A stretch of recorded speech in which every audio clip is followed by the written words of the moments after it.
బంగాళాఖాతంలో ఏర్పడిన అల్పపీడనం వాయుగుండంగా మారడంతో దీని ప్రభావంతో భారీ వర్షాలు కురిసే అవకాశం ఉందని వాతావరణ శాఖ తెలిపింది. రానున్న 24 గంటల్లో ఉత్తర కోస్తాలో భారీ వర్షాలు పడే అవకాశం ఉందని తెలిపింది. అటు దక్షిణ కోస్తాలో కొన్ని చోట్ల భారీ వర్షాలు కురిసే అవకాశం ఉంది. సముద్ర తీరం వెంట 30 నుంచి 40 కిలోమీటర్ల వేగంతో గాలులు వీస్తాయని చెప్పింది. మత్స్యకారులు ఎవరూ కూడా వేటకు వెళ్లొద్దని హెచ్చరికలు జారీ చేసింది. కోస్తాంధ్రలోని శ్రీకాకుళం, విజయనగరం, పార్వతీపురం మన్యం, అల్లూరి సీతారామరాజు, విశాఖపట్నం, అనకాపల్లి, కాకినాడ, కోనసీమ, తూర్పుగోదావరి, పశ్చిమ గోదావరి, ఏలూరు, కృష్ణా, ఎన్టీఆర్, బాపట్ల, పల్నాడు, ప్రకాశం, నెల్లూరు, నంద్యాల, వైఎస్ఆర్ కడప, తిరుపతి జిల్లాల్లో అక్కడక్కడ తేలికపాటి నుంచి మోస్తారు వర్షాలు కురిసే అవకాశం ఉంది. ఇక తెలంగాణలో అన్ని జిల్లాల్లో తేలికపాటి నుంచి మోస్తారు నుంచి భారీ వర్షాలు కురిసే అవకాశం ఉన్నట్లు తెలిపింది. దీంతో రాష్ట్రంలోని పలు జిల్లాలకు ఆరెంజ్, ఎల్లో అలర్ట్ జారీ చేసింది వాతావరణ శాఖ.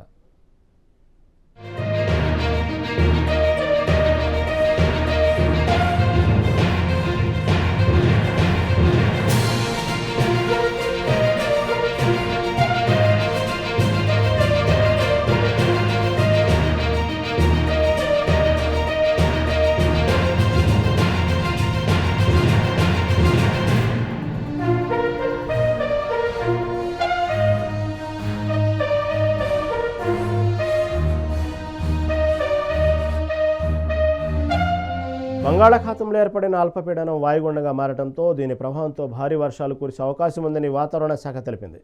రానున్న 24 గంటల్లో ఉత్తర కోస్తాలో భారీ వర్షాలు పడే అవకాశం ఉందని కూడా తెలిపింది. అటు దక్షిణ కోస్తాలో కొన్ని చోట్ల భారీ వర్షాలు కురిసే అవకాశం ఉంది. సముద్ర తీరం వెంట 30 నుంచి 40 కిలోమీటర్ల వేగంతో గాలులు వీస్తాయని చెప్పింది.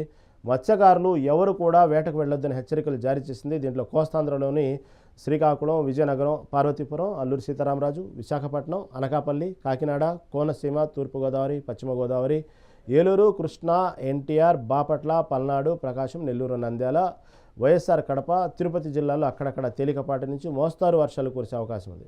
ఇక తెలంగాణలోనూ అన్ని జిల్లాల్లో తేలికపాటి నుంచి మోస్తారు నుంచి భారీ వర్షాలు కురిసే అవకాశం ఉన్నట్లు తెలిపింది. దీంతో రాష్ట్రంలో పలు జిల్లాలకు ఆరెంజ్, ఎల్లో అలర్ట్ జారీ చేసింది వాతావరణ శాఖ.